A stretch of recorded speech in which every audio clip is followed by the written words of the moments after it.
ખોરાક અને ઔષધ નિયમન તંત્ર દ્વારા સુરત, અમદાવાદ, વડોદરા અને રાજકોટમાં સસ્પિશિયસ દવા વેચતા ઇસમોના ઘરે તથા મેડિકલ એજન્સીઓ પર દરોડા પાડ્યા હતા, જેમાં અંદાજે 17 લાખની કિંમતની ડુપ્લિકેટ સસ્પિશિયસ એલોપેથી દવાઓ જપ્ત કરાઈ હતી।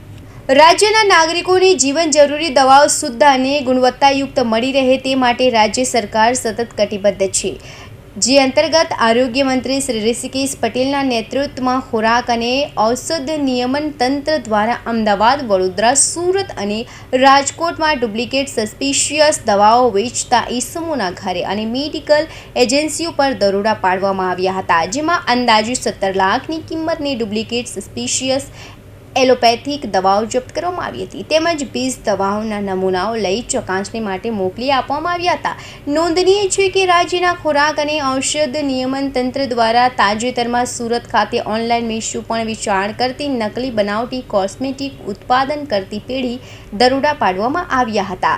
આ ઉપરાંત અમદાવાદ ખાતે સન ફાર્માની ડુપ્લિકેટ લેવિવિપિલ 500 ટેબ્લેટનું વેચાણ પર અગાઉ પકડી પાડ્યું હતું।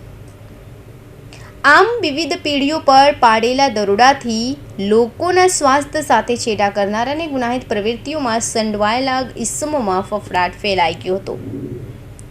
Bureau report, Hind TV news, Surat.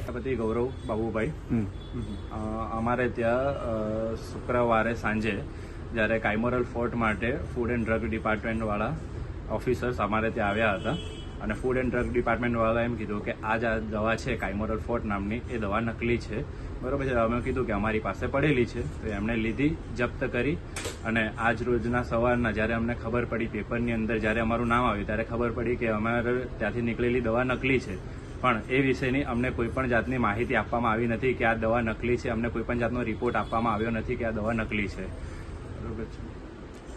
ને એ લોકો આપણે ત્યાંથી દવા લઈ ગયા છે અને આપણને કોઈ પણ જાતની માહિતી આપવામાં આવેલી નથી અને હજી રિપોર્ટ આપણી સુધી આવ્યો નથી અને અમે સવારથી એમનો કોન્ટેક્ટ કરી રહ્યા છીએ, પણ એક ફોન ઉપાડવા માટે તૈયાર છે નહીં અમારો।